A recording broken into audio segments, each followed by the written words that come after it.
So somebody say the gift of bushels. Why do I call them bushels? Not for any reason.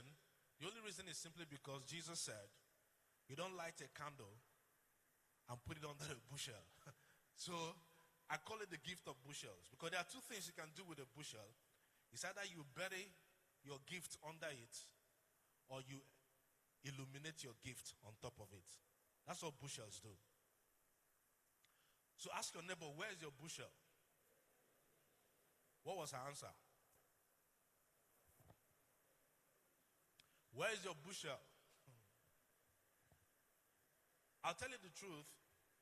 There are a lot of you who are very talented, very skilled.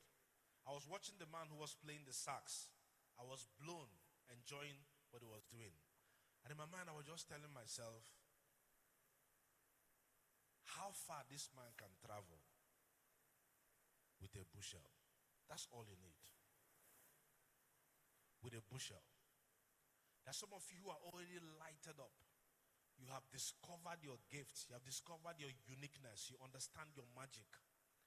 But for some reason, you don't have the exposure and the illumination to give you the contact you need with the investors you need in your dream. Am I speaking to somebody in this house? Now, all you need, the bridge between where you are today and the investors you seek, the employers you need, is what Jesus called a bushel. I'll tell you a little bit about that bushel. And if I run out of time, I'll stop on that note, okay? But I don't want to leave it because a lot of you need that opportunity.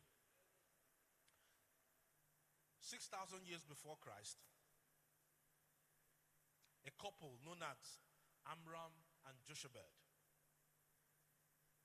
two very ordinary Hebrews living in Egypt, found themselves in very precarious circumstances because there was a decree that was given that anyone who gives birth to a male child should deliver the child to be slaughtered. And the Pharaoh was a very cruel Pharaoh who did not joke about his decrees. So these Hebrew women will give birth to children and they look at the sex, and if it's a boy, they donated it to be killed. You know how people love male children in some parts of the world. So you can imagine how it is for a generation of people to rise up who will pray when they get pregnant, let it be a girl, let it be a girl, let it be a girl. Because to give birth to a boy is to commit him to the slaughterhouse. So it was in that time that they gave birth to a child who turned out to be a boy.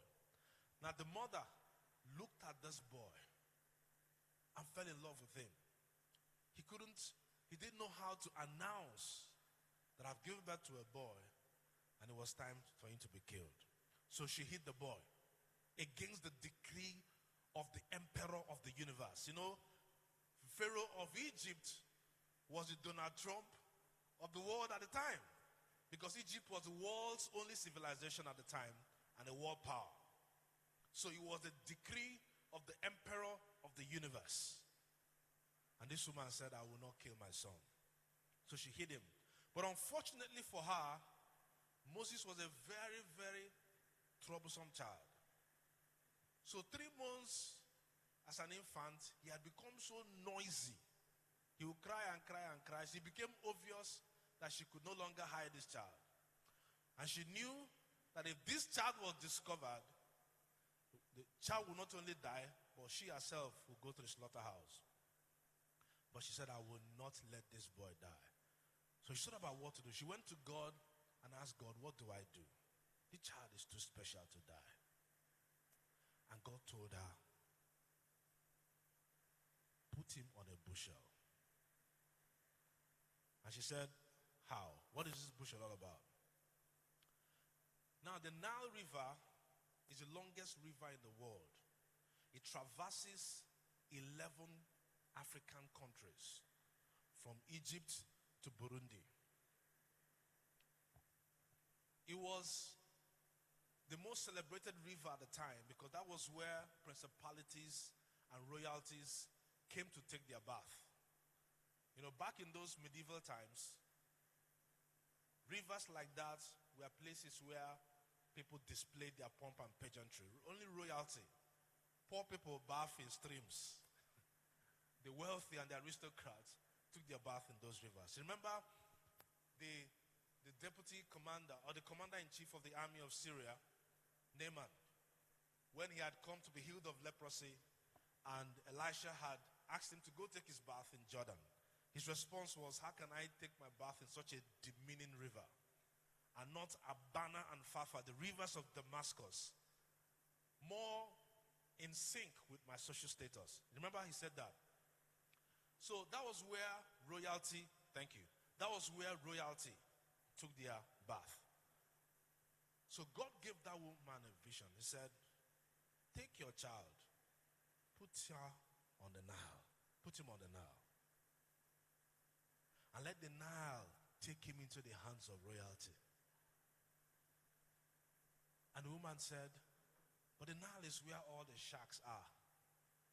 That is where the Nile River, it can take the child into another nation altogether.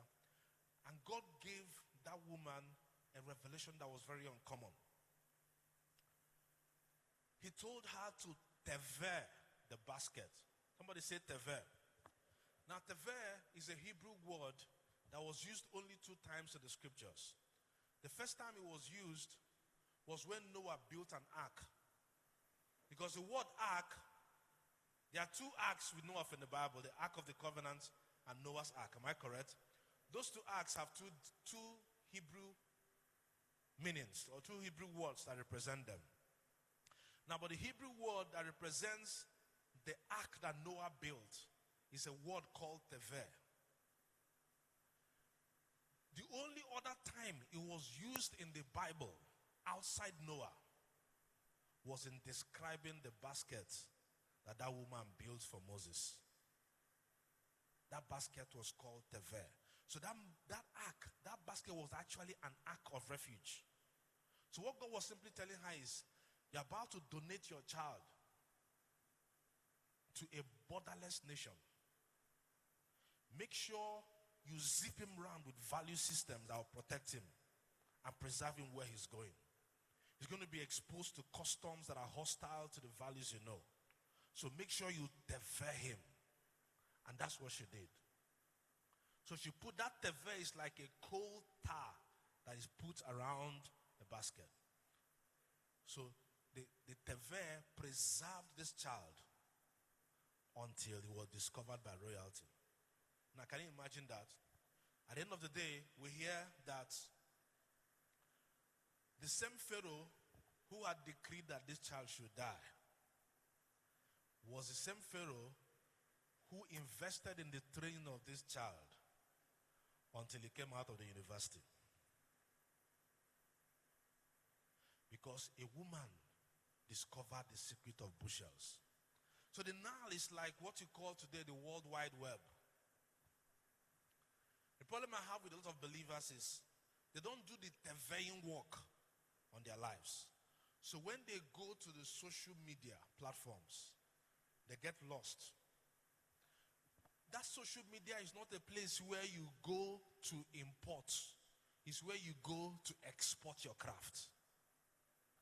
You only step in there to sell to the worldwide market the gift that you're looking for investors. If you spend 1 second beyond that, the things that Nile will give you will change your life forever. So guys go in there, and before they know it, they step into pornography, begin to watch naked women and do all kinds of stuff because you go beyond your brief. See that marketplace as your Nile. But make sure that before you step into that marketplace, you have done your proper work. So that's the second thing, your bushel. And if you look through the whole of the scriptures, you find men and women who understood how to deploy their bushels in order to unwield their giftings. I can never forget a man like, the lame man called Beautiful. Remember, there were 2 lame men that their stories came out almost simultaneous in the scriptures. The first of them was the lame man that Jesus met at a pool called Bethsaida, remember? And when Jesus met that man, was he a lame man? Was he blind? Hello? Was he a lame man? Or was he blind? You don't know? Okay. But this particular lame man, anyway, so he was lame. But he said, being lame will not make me die poor. It's bad enough that I was born lame, but bad enough that I should die poor. So he called two gentlemen who had legs and said, let's get into a business partnership. And I said, what business do we do? He said, I have the gift of the gab. I can beg. When I beg, I receive. My only problem is I don't have less to take me to people who can give me the kind of money I need. In this neighborhood where we live, it's no use begging because you only get peanuts. But if you guys can provide legs for me and take me to where, then any money I collect 50% at the dominant shareholder. You guys share the rest. So the guy who had no leg employed the guys who had legs. And every day, these young men would take their bath, come to his house, carry him on their shoulders. And he told them, and they asked him, where do you want us to take you to? He said, there are many gates. First of all, he told them, the rendezvous of traffic in Israel was the temple. 3 o'clock every afternoon, everybody will go down to the temple to pray. So he said to them, that is where I want to go.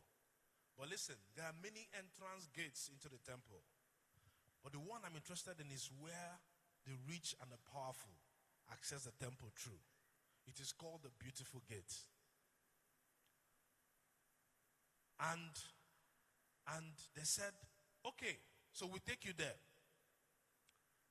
And every day they'll come and carry this guy and put him in the Beautiful Gate. Take him to the Beautiful Gate. And the guy will sit down there and beg and make money. He was making so much money that even when the apostles showed up, the guys who had to save him from his lameness, he wasn't interested in getting his legs back anymore, because that will fold his business. The Bible said he looked at them preparing to deliver his speech. Then they disappointed him and said, this thing you're asking for, we don't have any of it. But we're here on a different mission because God has noticed you know how to use bushels. Are you following what I'm saying today? Where is your bushel, sir? What is your bushel? And it can be anything. It doesn't have to be social media. It could be anything. I gave you a lot of instances. For Zacchaeus, it was a sycamore tree. For Jesus, it was a cult. First 3 years in his life, he focused on the peasants and the poor. But when the time for him to die approached, he knew it was time to go to Jerusalem. And Jerusalem was not a place where you go on Legady's Benz. Nobody will open the gates for you. You don't come to the gate and announce I'm the Messiah and the flight doors open for you. So he needed a bushel, something to advertise his gift. He did not need it when he was preaching in the Sea of Galilee. People would donate their boats. He would walk around the sands of seashore, and everybody, 5,000 people will follow him. Not inside Jerusalem. These guys were the rich, the powerful, the government people. So he told his disciples, the game has changed. This anointing needs an enablement. He told them, go into the next city. There's a brand new car. Mark the words, brand new, not Tokumbo. Nobody has ever driven it. He said, where we are going to next, even Tokumbo cars are not accepted. So go into that city. When you find a brand new car, tell the owner that his owner has need of it. And that after using it, he will send it back. So they brought this brand new car to Jesus. It wasn't enough. He told them, gentlemen, look, the days of humility are over. Even this car is not enough to give us entrance. I need crowd. I need go over. Get all the people. All these blind eyes have opened. All the lame. Assemble them. Tell them they need to escort me to Jerusalem. Because the glory of the king is their population. So he amassed the crowd. And these guys lined up before him, pulled their clothes, put on the floor. And then he engaged his car. Brand new car. People were singing, Hosanna in the highest. Blessed is he that comes in the name of the Lord. And Jerusalem opened. The Pharisees, the Sadducees, teachers of the law, the scribes, everybody. The Roman generals, the centurions. People were peeping out through their windows. And the question was, who is this? The amazement was so much that this man stepped into the temple, drove everybody out, and nobody could lift a finger because they were still stunned. They didn't know where he was coming from, whose authority he was using. But the crowd was a statement. The brand new car parked outside was a statement. And they said, let's just leave him alone. We don't know whether it is Pilate that sent him. He had to employ a bushel. That's your gift. That's your talent. Needs the services of a bushel.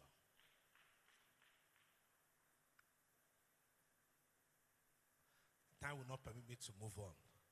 Thank you for listening and have a wonderful morning.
Another round of applause for Dr. Cheerful.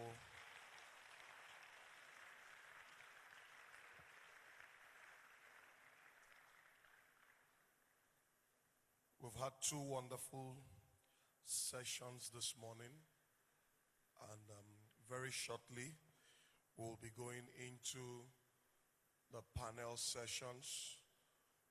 The panel session where you would have the privilege of asking questions. So if you have your questions, just get them ready. You'll be given the privilege of asking the questions. We'll need additional microphones for the facilitators.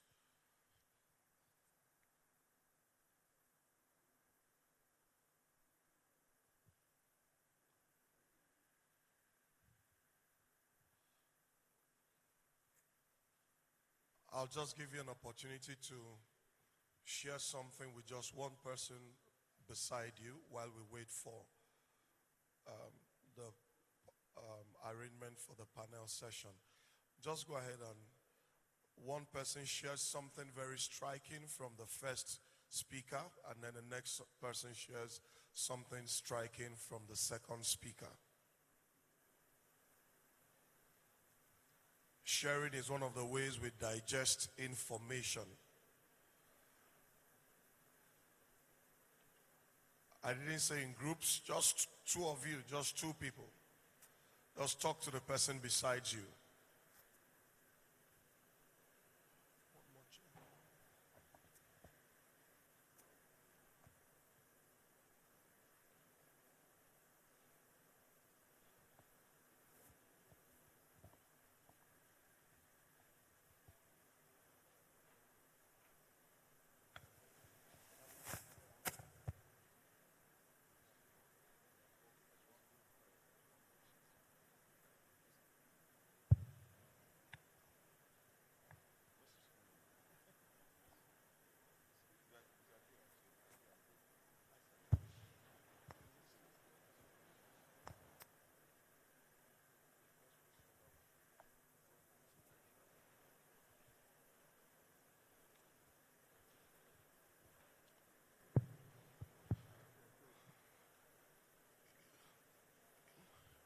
If you're not talking to someone, that's a problem.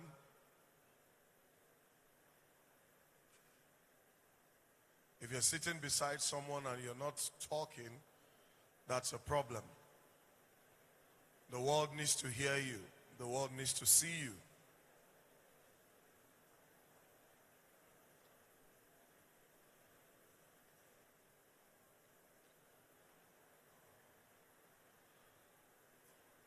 Okay.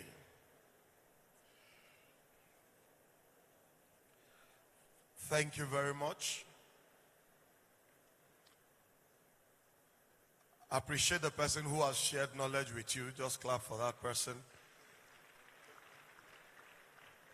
I'm sure you have received further light on something you heard earlier on today. Right now, we'll be going into the panel session. And as I call the names of our panelists, I would want you to welcome them with applause each as they go up there. In no particular order, let's make welcome a brand and advert expert who has impacted the Nigerian landscape in no small measure, Mr. Ozone Mbanefo.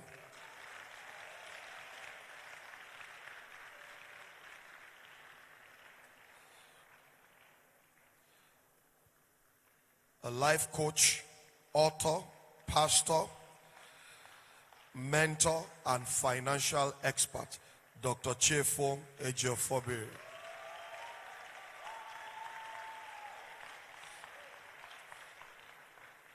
An organizational performance expert, author, entrepreneur, and career guide, Dr. Ifeanyi Oyemere.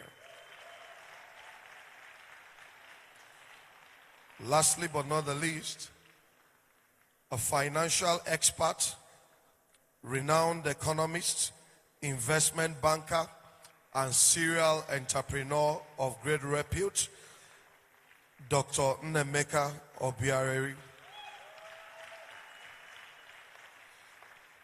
Like I said, please get your questions ready.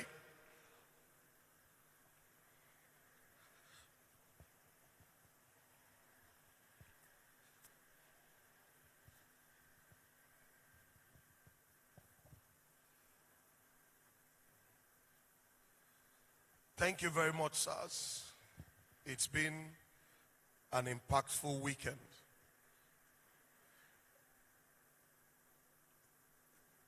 In a minute each, I would like you to speak on the impact of what we're doing here this weekend in the lives of these youth and what it can translate to in our nation at large. Let's start from Ozone.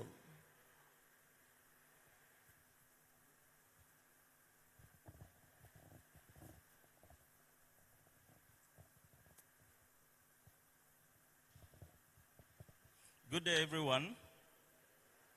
Okay, first of all, I would say what is happening here is information that causes transformation. Because after today, everything you have grabbed here today on implementation, because there's usually two kinds of people who listen, get inspired, and expire. And people who listen and put it to action. And so, if you apply what is happening here today and what you grab from this session today, you will go out there and implement them. And of course, it is action that determines result. And moreover, you cannot operate beyond what you know. So the information you're getting here will cause transformation in your lives and ultimately bring about national development because you are the future. Thank you. Dr. Nnemeka. At a time like this, the opportunity is very great for you, the youths. This is not a talk shop. This is not a talk show. It's a summit that is intended to impact you, so that you'll be energized to go out there in the world to implant the glory of God for the world to see. Look back and ask yourself, who do I want to be in the next 1 year? We have told you here that at a time like this, champions are made. You have come to be equipped to go out there and unleash your potentials. Out of the 9,000 entrepreneur youth millionaires, say to yourself, look at yourself and say to yourself, by the time I come back here for the next summit, I will share testimony. I am one of them.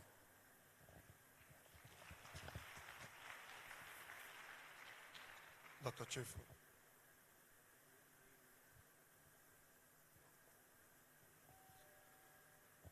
The commonest street, the name of the commonest street in the United States of America is 2nd Street. It's the most common name named after streets in the U.S., 2nd Street. And to be second is actually to be common. There are only two types of people in this world, the first and the rest. You're either amongst the first or you're part of the rest. And God called you to be the first and not the rest. If you notice in the Guinness Book of Records, nobody has ever entered the Guinness Book of Records by coming second. It's reserved for only the first and the best. CNN debuted and took over the media world by announcing, "Be the first to know."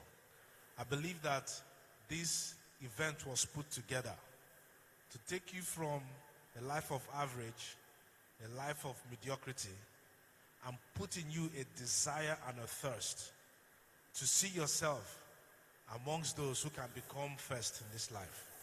And I believe that will be the outcome of this event, and it will happen. Amen. Dr. Ifeanyi. Like I said yesterday, this is more like a mentoring session. This whole weekend is like a mentoring session. And mentoring is all about the intersection between experience and expectation. You have an expectation, that's why you're here. You have an expectation in life, that's why you're here. Now you're meeting with people who have got experience. And so that interaction is supposed to help you get to your destination. And I say it again, if you know where you're going in life, your journey is short. If you know how to get there, your journey is shorter. If you know somebody who has been there, your journey is shortest. If the person who has been there decides to take you there, you are already there. And so what we are doing in these few days is to take you to your destination. And you know what? There's no way we can develop this country without developing the human capacity. The development of this country is not in the roads we are building. It's not in the institutions we are building. But it is in the building of the human capacity that can take this country to where it is supposed to be. God bless you. Thank you, sir. Just get your questions ready. I'll ask them one more question each, and then the floor will be open for questions from the audience. Starting from you, Dr. Ifeanyi, how true is the statement that youth are the real hope for the future? The youth have got the energy, they have got the time, they have got the strength, they are able to learn, they are the assets. If you put all of this together, that's actually the future of the country. Because At some point in the age demographics, those of them that are 40, 45, 50, they don't have the energy anymore. There's a limit to what they can do. Most of them have learned enough that they don't even think they have a need to learn again. But the youths are open to learn. The youths can be corrected. And the youths have the energy. So when we put all these things together, we're able to give them what will help them to change the country, because they are in that prime of the age where they can still learn and where they can still move and where they still have a lot of novel ideas, where they can experiment. So they have the opportunity to experiment new things. But the old people believe they have had enough, they have got enough knowledge, they have seen it all. But the youth are hungry for more. And that is why we should invest more in them, because they have the energy and the drive and the hunger for knowledge. Thank you, sir.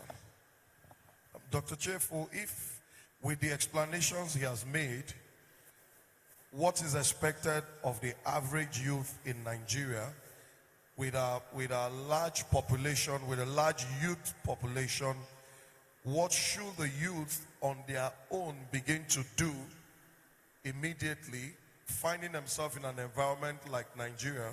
What can they do on their own to add value to themselves to realize all of these potentials that lie inherent in them?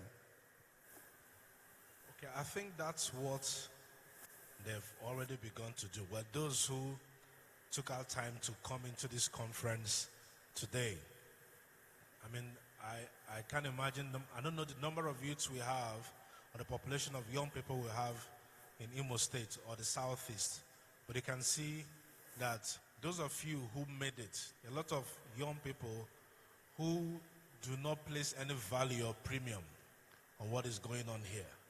But he chose to be here because deep calls unto deep.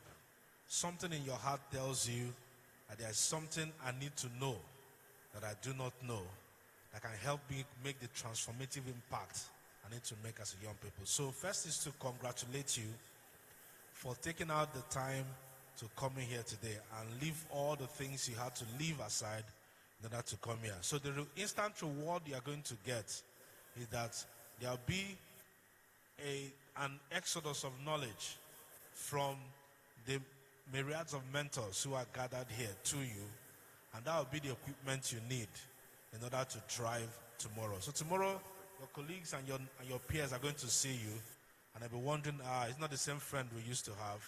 Why is he able to deliver the kind of results that he's delivering today? It's because you've paid the price to expose yourself to mentoring influence. One day with a mentor is like 1 year in a Nigerian university.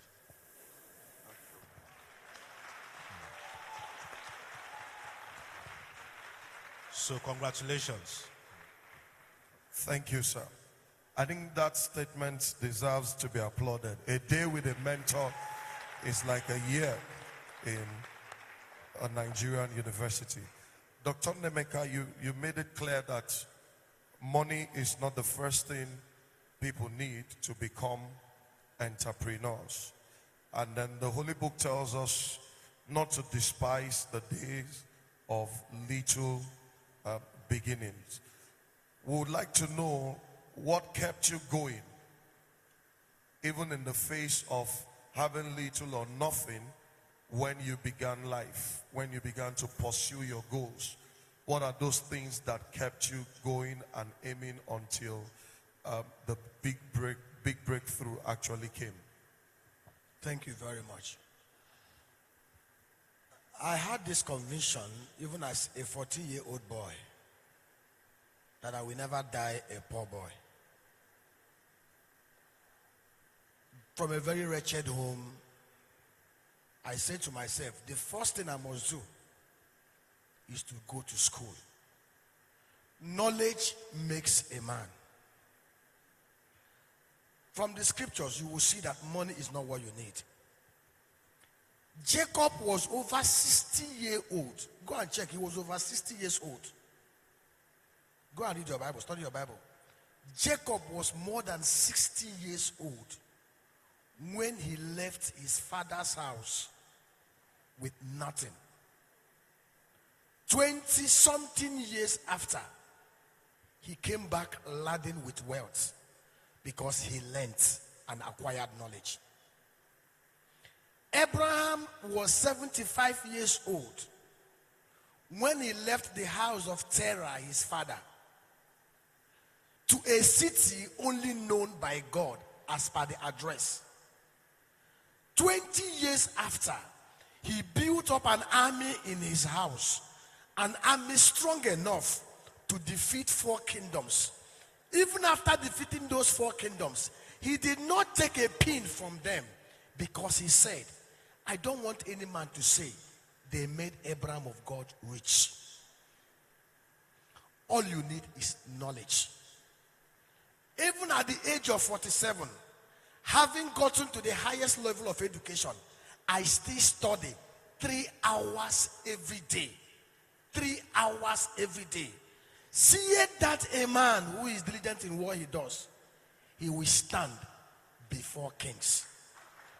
I tell you this, when I started life in Lagos, I was being paid 25,000 a month.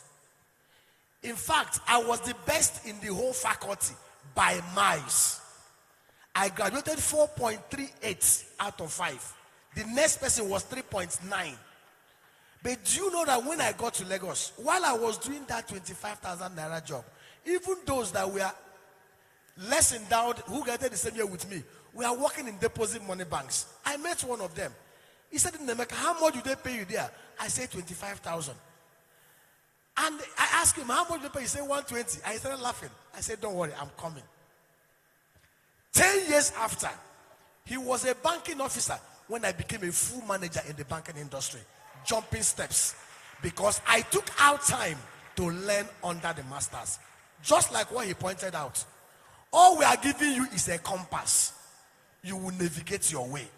And the only way you will navigate your way is to acquire knowledge. Seek knowledge. Bible says, in all you're getting, get wisdom. Wisdom cometh by understanding. Understanding giveth you knowledge. Right application of knowledge is wisdom.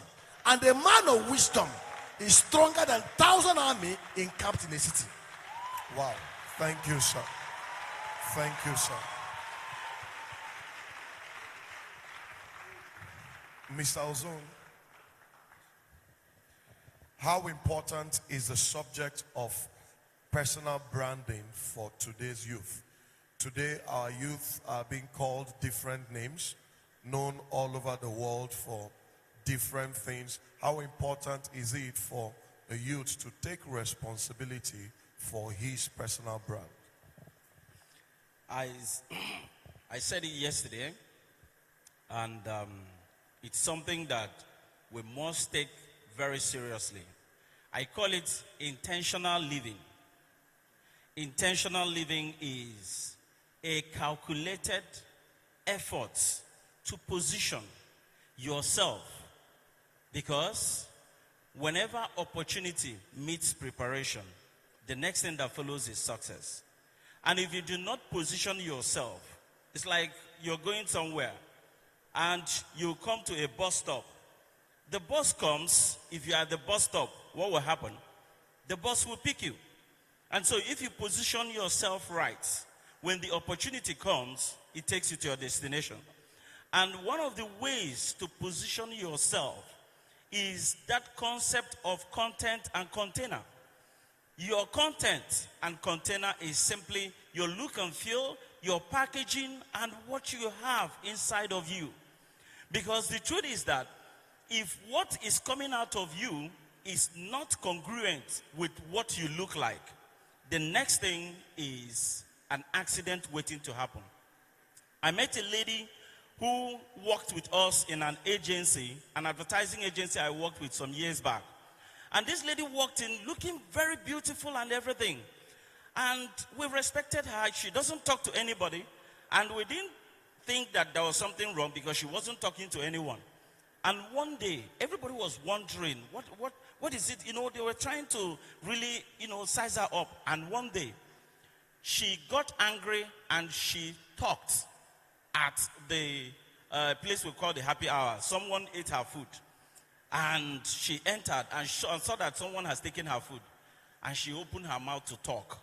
And this was just her first week with the agency. And you know what she said? Who ate my food?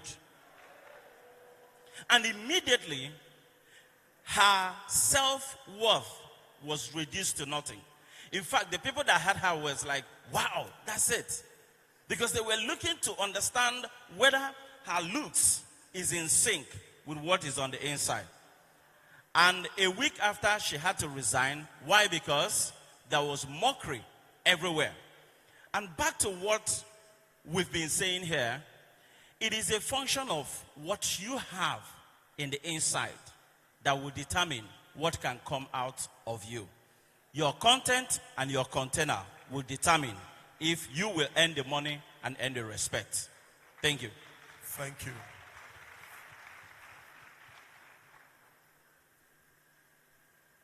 Do we have questions from the audience?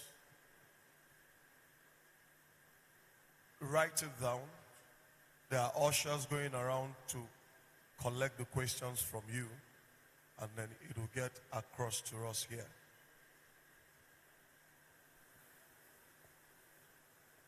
Dr. Chief, I would like to ask, what is the nexus between leadership and success in life generally? Because the theme of the conference is equipping emerging leaders for national transformation. How important is leadership to succeeding with your goals in life? Okay, first of all, is what actually is leadership?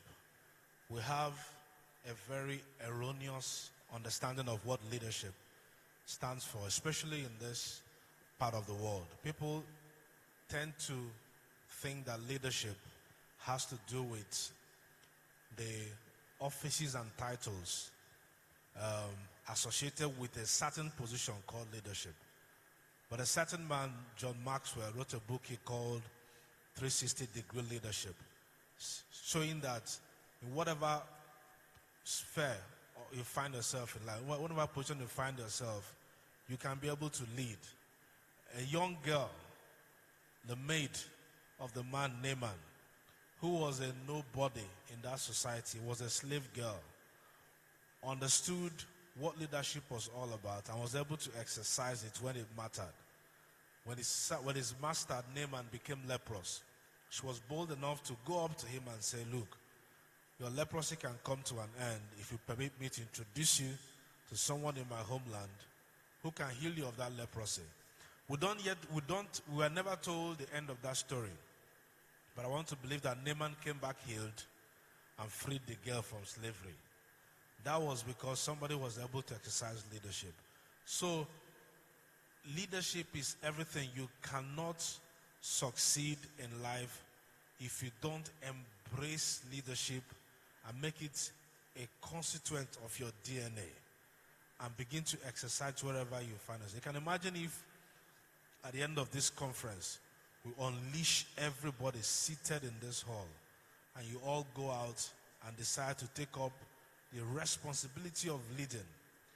Whether you are the one who holds the title in whatever organization or body you find yourself, but you go out to lead. That means that we have been able to unleash success in our society.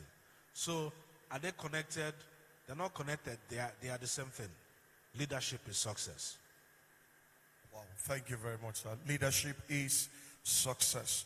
Dr. Ifeanyi, as an organizational development expert who has worked with several institutions in providing solutions to their challenges and all that, I'd like to ask, based on your years of experience and interacting with corporate institutions, what are those critical factors that bosses and owners of enterprises would always look for in promoting staff? What distinguishes or qualifies a person to be promoted above his or her peers in an organization? Well, the question is very lengthy, but I understand clearly what you are looking at. I just want to sum all of those things that employers will need from employees in just 2 words: character and competence. Whichever one comes first is very highly arguable. Some believe competence should come first before character. Some believe character comes first before competence. Now, there's a company in America, an airline company called Southwest. Southwest Airline tells you that they hire for character and train for competence. That means for Southwest Airline, the first priority is character. Then competence and skill come second. Now, we are saying that the first thing, the character of integrity, honesty in dealings, with your colleagues in the office, your relationship, your attitude. We heard this morning, attitude of service, going beyond what you hired or what you're paid to do. That is character. Giving people rest that have problems, and you're able to give them rest. Can you imagine the story we heard that talks about that young lady, that customer service officer in the hotel, who had to go beyond her call of duty to render service? That's character. Not necessarily because she's the most skilled in that company, but because she has this attitude of going beyond the call of duty. Okay? So, character formation, how you express your attitude, the character of honesty, integrity, consistency, people taking your words to the bank, they are very, very important in terms of character. Then competence. We will not say because you have a good character, and so we should excuse you if you're not competent. We will not excuse you. So we will still want you to be competent, to be skilled in the role that you've been assigned to do. And you know what? Skills keep changing every day. And so that means you need to continuously upgrade your skill set, because the world is changing. The world keeps having all kinds of problems. And so as the problems keep having different, keep changing, it means that the skill set required to tackle the dynamics of the problems we keep having must also continuously change. Don't say because you have gone for trainings before, you have learned some skills before, so you are okay. No, you have to continuously upgrade your skill set in as much as you're also building on your character. These are the 2 key things I believe organizations are looking for to determine who they want to promote to the next level. Thank you very much, sir.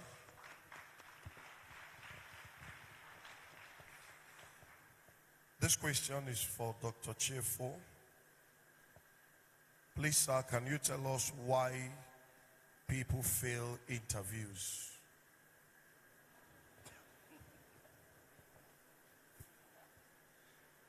The reasons are numerous, but I want to summarize them under one, and that is anybody who fails an interview failed before he stepped into the interview hall. And if you see anybody who walked into an interview and he scaled through the interview process, he passed that interview before you walked into the interview hall. I'll tell you just one story to buttress the point. I recall a couple of years back, that was when I was here in the Southeast. We had an interview, and I was sitting in my office, so I asked my colleagues to run the interview because I didn't have time. I told them, Interview these fellows. When you're done, I'll just see those you recommended, and so on and so forth. Now, my office then was a transparent office, glass office. So I could see the interview candidates when they filed in. And they were youth corpers. I remember that particular day we were interviewing youth corpers, so they all came in their youth corpers uniform, except one person. He was well dressed. In fact, he was so well dressed that I actually thought maybe he was an experienced staff of another bank. And I remember I called my colleagues, and one of my colleagues, and said, go find out that guy. Let him know that this interview is for youth corpers. So she went to him, and he came back and told me he said he's a youth corper.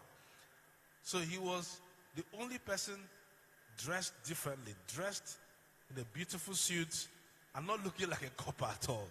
Anyway, I left them.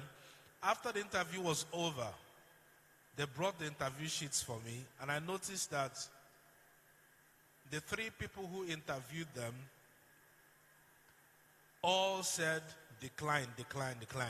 They refused to recommend that he should be hired. So, and I found it strange, and I said, why didn't you guys recommend this person?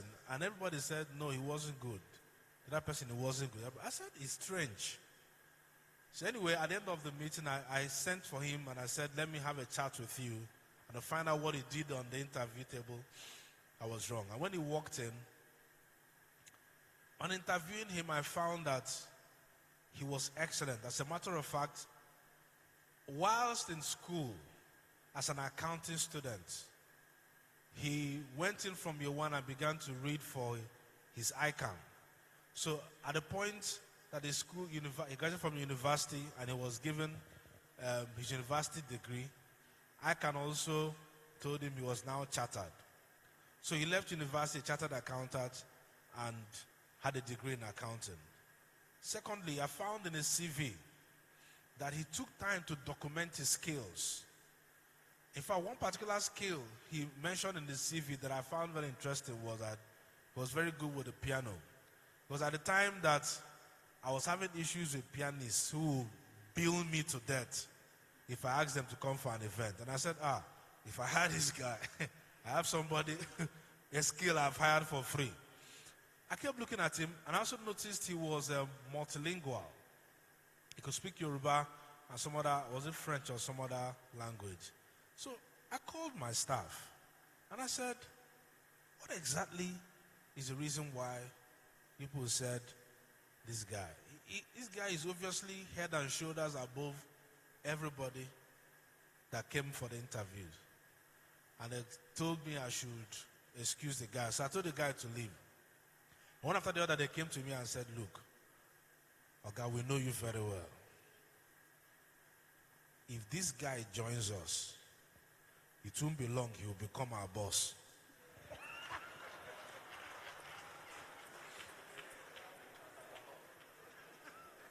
That was exactly the problem. So I quickly sent for him, and I told them to process. I got them the few new interview sheets, and I told them this time, speak the truth. And I said the truth, and I gave him, of course, the remarks he needed. We hired this guy. To cut this long story short, he's Yoruba. His name is David Oguyemi. For every year, anytime I'm asked this question, I mention him. Today, he's a manager of a Unity Bank branch in Ibadan.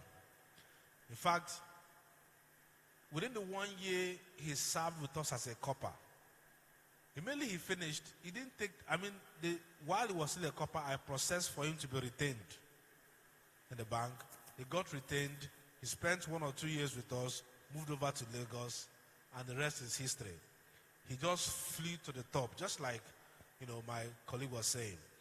And today, when he got married, he has never forgotten that experience of how he came to serve in Igbo land, and some Igbos ganged up to kill him, and then one Igbo man saved his life. So when he had his wife, he called his first child Cheerful after me. We never ever forgot each other. So today he's a bank manager. In a few years, he has risen to, an enviable height in the industry because he did the right things first. He prepared, just like Joseph, Joseph was summoned to see the Pharaoh. The first thing he did was to discard his prison clothes and put on clothes that could be appealing to the person who was interviewing him. He did not walk in there. He came in there to be hired as a youth corper, but he dressed for where he was going. He already knew he did that job.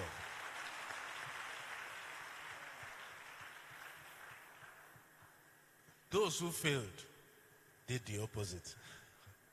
And that's just it. So you have to be prepared for where you're going.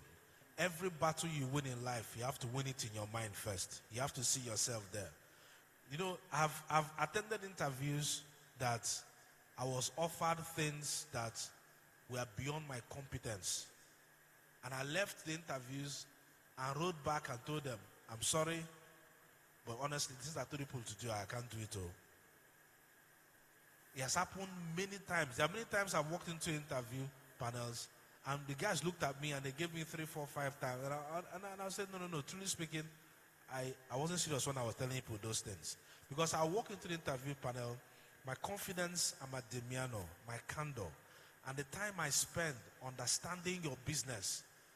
First time an employer asked me a question, I came back, he asked me, how can I be of help to you? I took my seat. And I looked at him and I said, can I change that question, sir? He said, yes. What's your question? He said, no. How can I be of help to you? And I was the one who was being interviewed. I said, no. I didn't come here looking for a job. And like he rightly said, I came here to solve problems for you. So how can I be of help to you? Tell me what your problems are. And I left there with more than I asked for. So I have never, ever failed an interview. Not once in my life. So prepare. Success requires preparation. If you want to win interviews, win contracts, when you prepare for it, you will get it. Thank you very much, sir. Dr. Nemeka, you mentioned here just a while ago that even now you still study for 3 hours daily. Is that correct? I would like you to share with this audience and the global audience, because we're live, we're online, we're on YouTube live. People are watching this from all over the world. I'd like you to share with us the secret of living a balanced life. How are you able to make out time to study 3 hours daily, considering your your tight schedule as an entrepreneur, a family man, and all of that? How do you make out 3 hours daily to study? Interestingly, I have practically next to zero social life. I work in an environment that like I told you, when I started my career, I developed this habit of always being the first to get to the office. I was then living at Ogba Ikeja. My office then was at Broad Street 55. So you have to leave by 4:30 in the morning to be able to beat the traffic and get to the office as early as 5:30. So it has always been in me. My work life, my normal routine is I normally wake up by 5 a.m. in the morning, do my morning devotion. I have 3 children, a boy and 2 girls. My wife is a medical practitioner with about 3 clinics. Wake up in the morning. I ensure that, in fact, my last girl, I'm the one that dropped her at school. She's the only one among them that don't go with school bus or driver. I took out that because she's the baby of the house. I just want to get to know her better. Of course, where I live and where I work is about 10 minutes drive. If I want to walk, it's about 25. Wake up in the morning, take out time to study my Bible, pray. By 6:30, they wake them up, bath them, get them ready. 7:30, I put her in the car. The other ones find their way, drop her in the office, in the school. Drive to my office, which is about 3 minutes away. Of course, the normal prayer in the office, do my diary. Because once you wake up in the morning, you must be able to articulate. See, the shortest pencil remembers more than the memory. Do my diary. What are the things I want to do every day? If you see my diary, I've been keeping diaries since I was in university. Write out things I plan to do for that day based on the timing. Of course, normal work. From sitting in the office as an investment banker, I do a lot of proposals, do a lot of creative values and all those stuff. 12 noon for sure, I must take a walk. I walk 6,000 steps every day. I use my Samsung phone. Sometimes 10,000. Of course, I walk around my office, pace around my office, walk around my house, my room and all those stuff. Once it is 2 p.m., I go for my lunch. Of course, I don't pick her up from school in the afternoon. Driver takes her home. I close work every day. I stay in my office till 7. Get home, take my shower, eat, then mount my laptop. I sleep healthy, minimum of 6 hours, sometimes 7, sometimes 8. But from that time, I don't waste my time listening to news. I will tell you why. Most of what they give you are the things their own narrative. If you give me that news, I will digest it myself. I tell us why we have elected people who are incompetent is because a majority of us are incompetent and lacks knowledge. If you are able to access knowledge, you'll be able to make good evaluation. So from that 7 till 11 or 12, I study. Weekends are for my children. For me to go for a birthday party or a wedding, it must be somebody so close to me. I spend time with my children. I make out time. They are my best friends. What they tell me, what they don't tell me, they can't even talk to their mother or another person. Weekends are for the children. But I tell you, every day, 3 hours is actually minimum. Sometimes people ask me, if you go to my Facebook wall, every day I write 2 articles. I research. Even as an investment banker. Let me give you an instance, if time permits. While I was at Oceanic Bank, I was the head of project finance. If you know about NAFCON on air, when the federal government privatized NAFCON, you must be able to think out of the box. When they privatized NAFCON, NAFCON was privatized through what they call guided liquidation. Stripped of all liability, the asset was sold. $152 million, 24 billion. When the man that won the bid came to the bank to finance it, Oceanic Bank was a bank of 25 billion naira share capital. And of course, single obligor limit simply means you can't do more than 20%. Which simply means we can't finance more than about 4.8 billion of that asset.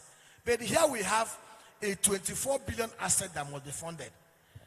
Practically everybody in the bank, including the chief credit officer, said, we will not do it. But thank God for the MD. She called me and said, Nemeka, how can we do this? And it occurred to me that we cannot carry it alone. And of course, we don't fund long-term transaction with short-term money. Before you do it, you must have a way of refinancing it. It was then it occurred to me that we can actually use discount houses and mortgage banks who had money. That was how we created CPs. Put guarantee behind it, which means it now becomes a contingent liability, and sold the notes to mortgage banks, to discount houses, and they funded it. Why did we do it while everybody said they would not do it? I did a simple study over the weekend. I discovered then Nigeria was importing 6 million tons of fertilizer every year. And NAFCON was the only fertilizer company in the whole of West Africa. And it has capacity of 775,000 tons per annum. I also discovered that the raw material to produce fertilizer, inorganic fertilizer, is 98% gas. And gas is cheaper in Nigeria than in other countries where they produce fertilizer. As at that time, NGC was selling a standard cubic feet of gas for 60 cents. Whereas in America, it was going for $2. And then I looked at it. Very simple. To build that factory, the same size, will take $535 million. And it will take 5 years. This one will take only $200 million to fix, to bring it to full capacity. And I now look at it. The demand is there. The cost of production will make us cheaper and make us more profitable. And I took out 3 weeks with my team to design a structure, and we funded it. Today, that company is standing and employing many Nigerians. You just have to study. Thank you very much, sir. We have quite some questions here, so we'll go over them quickly. This is for Mr. Ozone. I'll ask it as it's been written down. Can I brand myself without having a product to offer? But I have a lot of content. For example, I'm a public speaker, content writer, and I brand myself. Wow. You don't need a physical product to be a brand. And I said it yesterday, you as a person can become a brand. You either offer services or products. And when you intend to become a brand, there are just two things you need. And you find yourself at that place you want to be. Number one is who you know, and number two, what you know.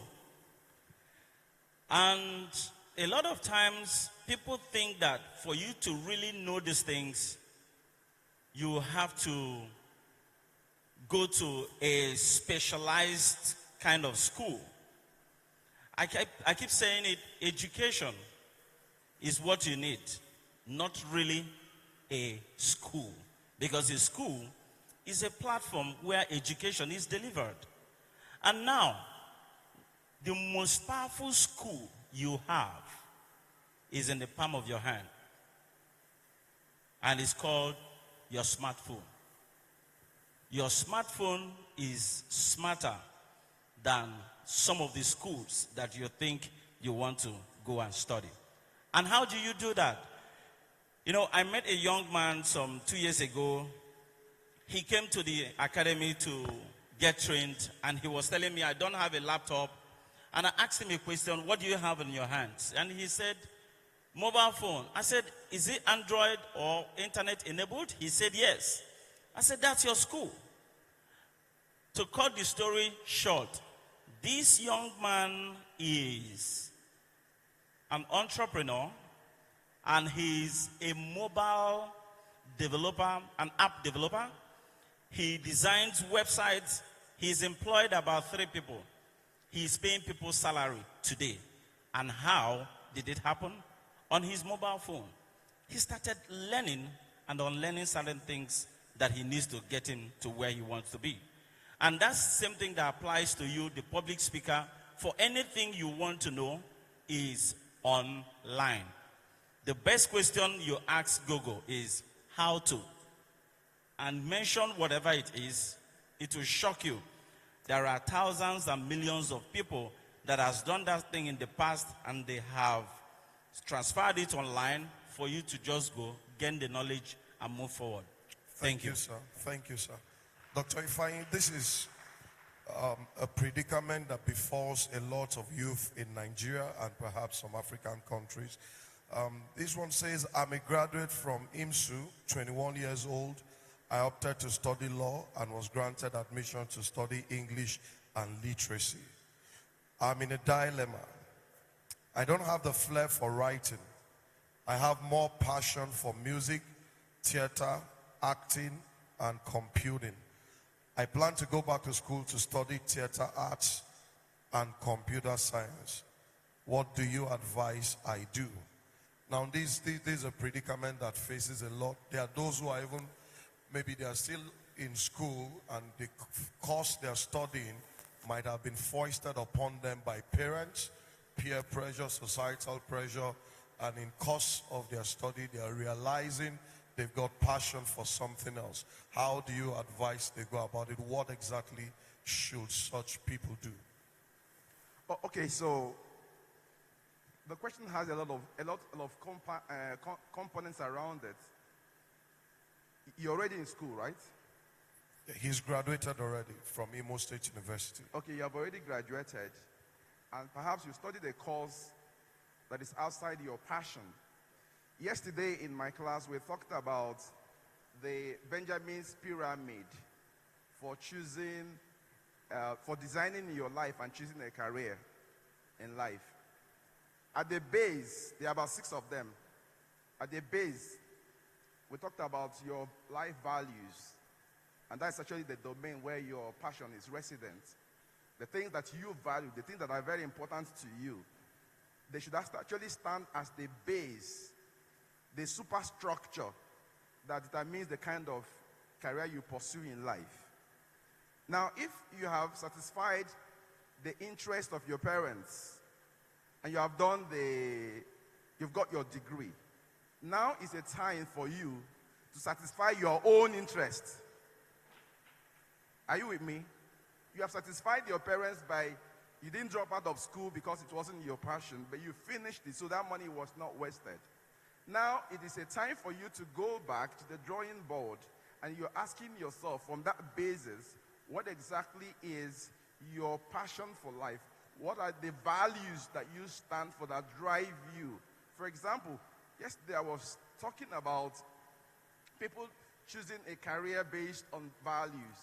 Perhaps your value now is, you said you like to do what? Theater arts. To theater arts. You're doing theater arts for what reason? There must be something that puts that interest inside of you. And so that begins to be your starting point. The next line will be, what is the goal? Who do you want to become in the next 10 years? So that's where vision and personal vision comes in. Today is 25th of October 2019. If I meet you again on the 25th of October 2029, who am I going to be meeting? Am I going to be meeting an RMD or a Ramsimnua? Who am I going to be meeting in the next 10 years? And so that becomes your global picture, the global goal that will help you to now know what plans you need to take. So if your interest is in becoming somebody is going to function in the theater or Nollywood or whatever it is, that becomes your long-term goal. The next thing is, what do I need to do as a master plan to realize that goal? Are there some schools you need to attend? Are there some seminars, conferences, skills in acting that you need to do? Are there some people that we need to even mentor you along those lines? But please, as you're doing this, make sure that you break it down into milestones. So for the next 2 years, what do you need to do? The next 3, 4, 5 years, what do you need to do to achieve that long-term goal? But as you do all of this, remember you need mentors to work with you. Because there are people who have passed through this same new route that you want to pass. There have been people who have made success in this theater and acting. So you need to begin to gravitate towards them because they will pass on the experience that actually helped them. One thing about mentoring is that you do not have to make all the mistakes these people have made in the past. You can only stand on their shoulders and fly from there. So you don't need to make all the mistakes. They have already made a mistake, so you don't need to make the mistake. So what you have done is that you have gotten the first degree. That's a starting point. But please, and please, don't ever think that those 5 years you spent in the university is a waste. Because there are still some things you can borrow from. Do you get what I'm trying to say? There are some contacts you've made. There are some networks you have built, like we were told yesterday. In the first program, the first degree you have obtained, still you, because these days we talk about multidisciplinary, interdisciplinary approach to solving life problems. That means you will not have to focus on only one discipline. And if you have been so advantaged to have that first degree, adding it, there are some places you get to that you even need to write your script yourself. You are going to be using some of the experiences and the knowledge you got from the first degree, and you're applying them. In fact, one of the things I have observed from my own personal experience, after I had done banking for 12 years, I now started doing training and consulting. Now, when I get into working for a bank, training a bank, I will be borrowing experiences from the fact that I had worked in a bank for 12 years. Somebody who never worked in a bank and is now a management consultant coming to train in a bank will not have the experience, the banking experience that I already have. Now, will I say the 12 years I spent in banking was a waste? It wasn't a waste. Let me also tell you this. God never makes mistakes. Any part you have seen yourself enter before, it is still part of the preparation for where you're going. So there is no mistake. Thank you, sir. Thank you, sir. 3 of our panelists this morning have a background in banking. I'm feeling like I should go back and apply for a job in one bank. And I also want us to appreciate again this morning Dr. Chiefo. Just appreciate him. I'm going to say why. Again this morning, we find right here on this platform the example our nation, Nigeria, needs, where people are employed based on merit and not on the basis of tribal leanings and all of that. Thank you very much, sir. I wanted to put that on record. And when you find yourself in a position to do such, please emulate and follow the same example. We have just about 8 minutes to go, so each speaker will have, each facilitator has 2 minutes. I'm going to ask you 2 questions, and then you would also use about 30 seconds to give us your closing remarks for this panel session. Dr. Nemeka, my name is Tobechukwu. I'm a trader in Forex and stocks. I have growing interest in global corporate and investment banking. My question is, how does one kickstart a career in financial matters and investment banking, capital matters, capital markets, etc., because this is a career path I have chosen for myself. And the second question this morning is, what do you do when you've done everything to raise finance for a business idea and it's not just coming and you're desperately in need of cash to push this idea? These 2 questions are for you. And then you give us your closing remarks in 2 minutes. Number 1, he wants to started a career in career global corporate. And I want to let you know this, You don't need to read banking and finance to be an investment banker. In fact, some of the best investment bankers are lawyers, engineers, and those that read sciences. All you need to know is your numbers. You can't be an investment banker without understanding the number crunching. You can't be a good investment banker without being able to critically think out of the box. As long as you have the passion, what do? First of all, go online training. Train yourself, read. Like I told you, I became a good investment banker, and I'm still a very, very good investment banker. In fact, I brag that I'm one of the best in the whole world because I learned under the masters. You need a mentor, and I'm willing to mentor you free of charge. That is given. And number 2, please, forex trading is risky. I call it gambling. I ran a business that did forex trading and we lost millions of dollars. You know, you can do it in a bank, leaning on the balance sheet of a bank. Forex traders in a bank, because you're working in a bank that has a balance sheet of $1 billion. By the time you lose $10 million, you can recover it the next month. But if you use your little money to go and do for it and you lose it, you lose it. You don't have that hedge. So it's gambling per se. And the other one is, after having done everything you need to do to raise money, you still don't have money to finance your business. What should you do? if you have a good pitch, something that sells, like what we are doing in Self-Up, we have a project. You know, when I mentioned to you guys that we are going to create 9,000 youth millionaires, you ask me, where will you get that money? We have a project that will cost $185 million to execute over the next 2 years. One of us here is even a member of this church. Lemchi is part of what we are trying to do. But I can tell you, but what we have as a pitch, what we have as a business plan, what we are offering is something any discerning investor will quickly grab. Don't give up. As long as you have something that is willing to provide solutions and add value to mankind, you will get investments. People must be able to bet in you. And again, it also has to do with who are you in terms of your character. Can people trust you with money? In 2010, when we started our first business, I was far away at Harvard.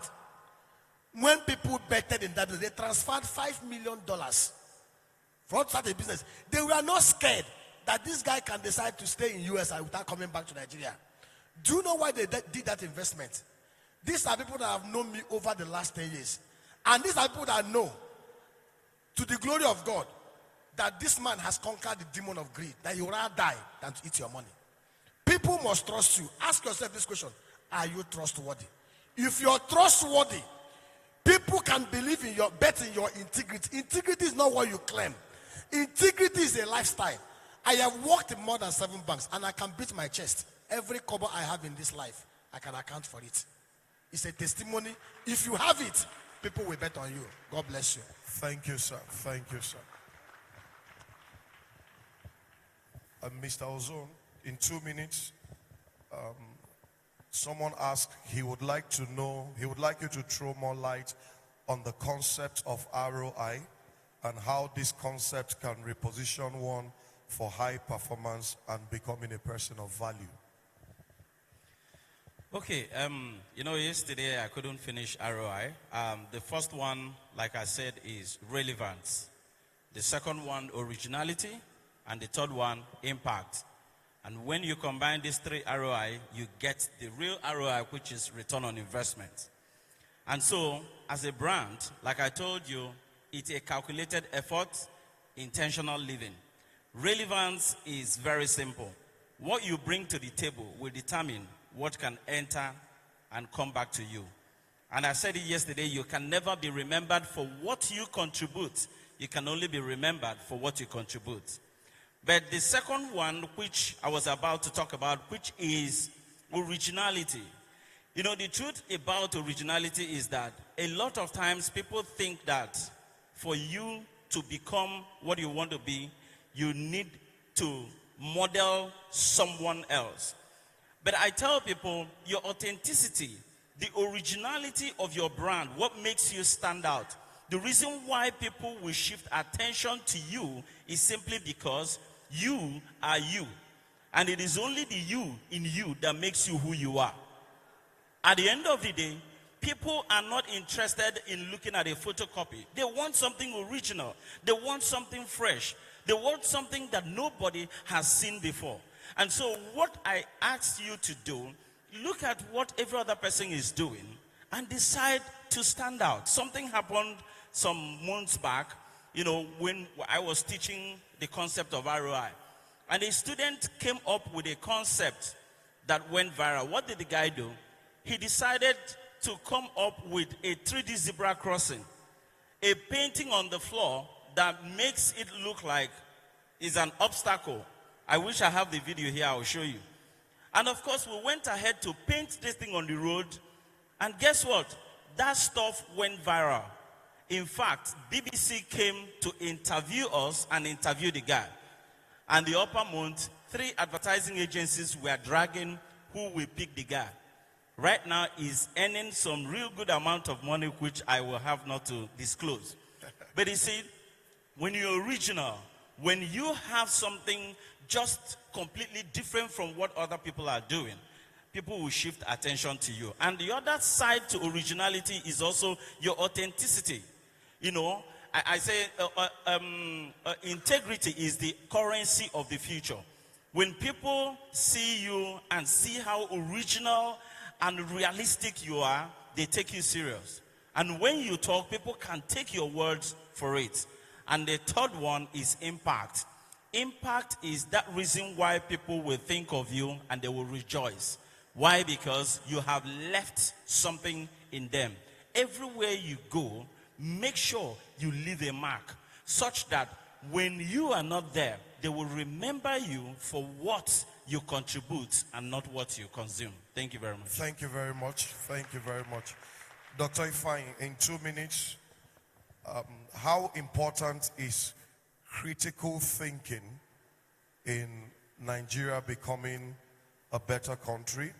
And then secondly, from your interaction with great men like you, what are the 3 critical factors that makes people take quality and sound decisions? in 2 minutes. Okay, so every thinking or thinking process must have a framework. Whatever you're thinking about, there's a framework already. There's nothing new under the sun. So there's a framework for whatever. If you want to go into trading, business, career, there's already a framework that has been created over the years. So you're thinking from a particular framework. That's number one. Number two, you need personal solitude. He talked about spending 3 hours to read. For you to really engage in critical thinking or system thinking, you need solitude, which means you must learn to shut out every distraction from around your environment. Sometimes I go into solitude for 2 days, 3 days, where I do not have to answer my phones, where I don't have to have any distractions. And in those moments of solitude, when I finish and I come out, new products are born, new services are born, are created. So you need, because the millennials, part of the problem of the millennials is distraction. You are distracted from social media, you are distracted from friends, you are distracted from events that you don't have any business attending. These are the characteristics that we see that distract, the things that we see that distract millennials and post-millennials. So you need to learn solitude to be able to engage in critical thinking.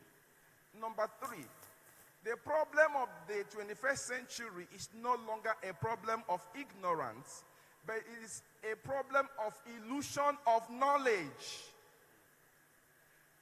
It is no longer a problem of lack of knowledge, but the illusion of knowledge. People think they know. People assume they understand. And so we finish this program and you go home thinking you have understood anything, but you have not really understood anything. Even some of the things you came with to the program, you need to unlearn them so you can relearn new things. And you come out from personal assumptions and have the clarity that can help you. Now the next thing is action. You need to take action. There are 3 kinds of actions you can take after this kind of program. The first one is what I call no action, zero action.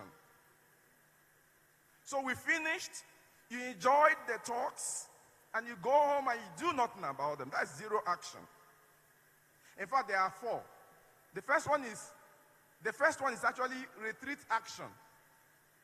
Retreat action because you finish the program, you go home, you wanted to start, but the obstacles on the way discouraged you, so you go back. That's retreat action. The second level of action you can take is no action. So you didn't even try at all. The third level of action is a normal action. You go back, you do the normal average thing that average people do. And so when you engage in doing normal action, you get normal results. You get average results. You get mediocre results. But do you know what I want, the kind of action I want you to take?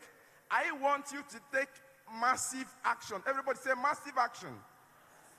Massive action is that level of action that you are going above the board. You're challenging yourself.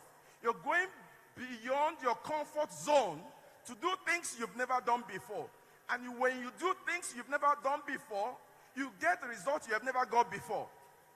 And so that's the level of action you need to take. So enough of the talking. Let's go into doing. Thank you, sir.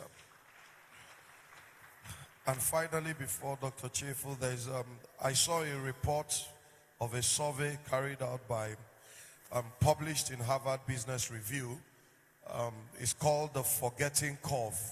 And it says if new information isn't applied, you are likely to forget 75% of it 6 days after stumbling on that information.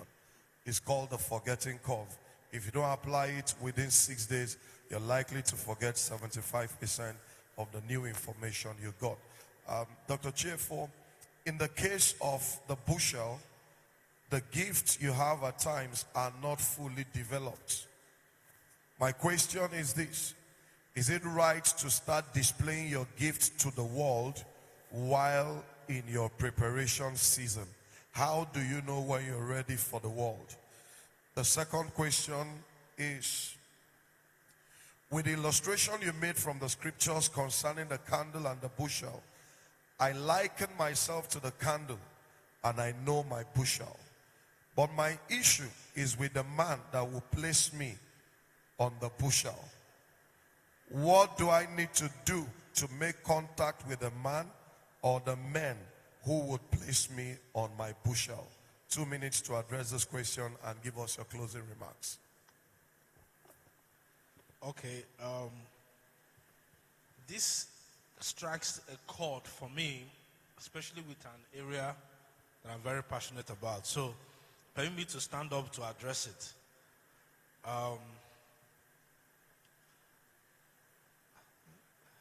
What I'm about to tell you is very, very important to me, because this is how I solved my life's problems. You know, an elephant can smell water 3 miles away. An elephant can detect where water is, even when it's 3 or 4 miles away. You know the reason why? Because the elephant needs at least 200 liters of water every day to survive. So deep will locate deep. Wherever that water is, you will find it. There's a deep connection between your needs and your instincts. The problems of your life, the real problems of your life. When I use the word real, I'm only trying to address the fact that sometimes we pursue problems that are not ours. There are things that society foists on you. That tells you, for example, a young girl should get married and so on. So once that age, your parents begin to put on you, go and marry, go and marry. So there are problems that the environment imposes on you, but they're not your real problems. But there are people who are born with some problems. There are people who have problems that are unique and domesticated and customized to themselves. Those problems are the problems you are born to solve. Let me give you an example. I mean, it's like family of 5 girls. You're the only one who didn't get married at a particular age. Everybody came in, got married and left, but it's just you. It's a clue to a problem you are born to solve. Are you following what I'm saying? So if you have an issue of discovering your life purpose, or you have discovered your life purpose, somebody said, I know my light, and I also know my candle. But what I need is a man who will place me on that candle stand. It is unusual for you to discover your light and know your bushel and not to begin to shine immediately. So if you are at that junction in your life, it is indicative of the fact that this problem that is unique and domesticated to you is actually a clue to a problem you're born to solve. Am I clear? So what to do with it is very simple. Rejoice in the fact that you have discovered your life problem. Your greatest asset in life is your problem. Mark my words. Somebody say my. Your problem is different from our problem. It's not a Nigerian problem. It's not a tribal problem. It is yours. Making that discovery puts you a foot in the door of the greatest discovery of your life. Because when you solve that problem, you will be a problem solver to all those lined up who have a similar problem. I end by telling you this story. Vaseline was discovered in 1890. How many of you still use Vaseline here? I still do. 1890. That is almost 200 years ago. How did this man discover Vaseline? His name is Cheesebro. I'm trying to remember his first name. Somebody Cheesebro. He traveled to Pennsylvania, and there he discovered that he visited a factory in Pennsylvania, and there he found workers who were bruised by drill rods, burnt by drill rods, and they were collecting grease from the side of those rods and rubbing on their burns and their scars in order to heal. And the guy was burdened about it. And he went back home and opened up his laboratory and said, I must find a solution to the pain of these workers. How can they be using grease from those dirty steel rods to rub on the burns on account of the job that they do in the factories? And that's how the guy developed Vaseline. Now think about it. 1890, about 160 years afterwards, you're still using it. Because somebody encountered a problem that connected to a pain in his life. So thank God for what you are going through, for the challenges that are unique and particular about you, because it's your gateway to the biggest discovery of your life. Now the challenge you have in Nigeria today, and I'm going to sit down saying that one, is that most young people do not have the patience to make that discovery. The pressures of life are so much that you don't feel it is worth the wait and it's worth the time. I'm going to give you one big advice. Find a mentor. My friend here has offered his services free of charge. My one is not free. So thank God for him. But find a mentor that will handhold you through this process in your life. It might take a little while, but wait out the time. Remember what he said? He left the shores of, he passed River Niger when he was 14 or thereabouts, and went in and submitted to a master in investment banking, akin to what Warren Buffett did.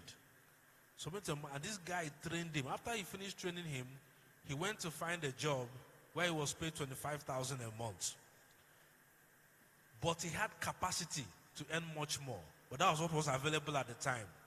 When information got to him by other people who were his age mates, that they were earning much more, he told them, don't worry, just a question of time. You know why? Because under the tutelage of a mentor, he had built capacity beyond what he was earning. So all he needed was for the seasons and the times to come, and then he would get to the top. The moment he got a banking job, he crossed them and said bye-bye on his way to the big ticket. That is how your story will be. It is the reason why you have paid the price to leave your locations and leave your different states where you came from, to come and sit down there, sit down here under the tutelage of mentors. What you have written on those sheets of paper, on those notebooks before you, when you leave this hall today, go through them. Begin to give yourself an assignment for the next 1 year, a to-do list, and begin to write. I cannot forget this Harvard survey he talked about. Even I myself, I'm going to imbibe it from today. 6 days after, if you do nothing about it, you forget 75% of what you have learned. Take those things you have documented. Truth that is not retrievable, is not usable. You have documented it. Give yourself an assignment for the next 1 year. The things I'm going to accomplish the next 1 week, the next 1 month, the next 1 quarter, the next 1 year. And apply yourself diligently to it. Nobody who is your peer, who is not here today, will see your back 1 year from today. Thank you very much. A standing ovation and a round of applause for our panelists. Rise to your feet. Join me in appreciating our panelists this morning. Thank you, Mr. Ozonu Banefo of Oxygen Academy. Thank you, Dr. Nemeka Owerri. Thank you so much, Dr. Chefo. Thank you so much, Dr. Ifeanyi. Thank you. Thank you very much. We may take our leave now. Keep clapping until they get back to their seats.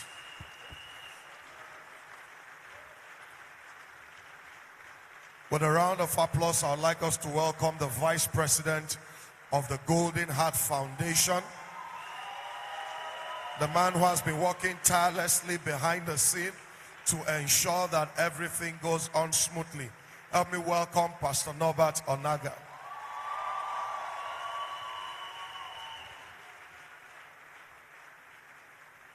Wow, I think we can do better than that. I don't know who is the most excited person here. Can you clap louder and shout louder? All right. I'm sure you are aware. You may be seated. You are being seen globally, all over the world. People are watching. We are tuning in and getting responses from all over the world. And this meeting is streamed live on many platforms. Okay? So, can we do something for our audience all over the world? Is that so? What can we do? Okay, let's just clap and wave our hands and just recognize all our audience all over. Can you capture them in camera? Yes, yes, yes, yes, yes. Thank you for tuning in, and it's been an awesome time. All right, let's appreciate the Lord for this wonderful session. Amen. Let's thank and appreciate our panelists, and thank you so much. So right now, we'll be switching off live stream. So live stream will join us by 8 p.m.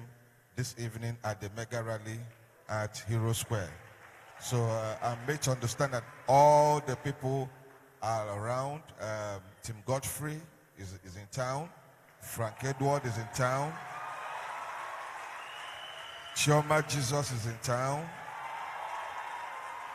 And all our people, they're all in town. Okay? Jukes Peters,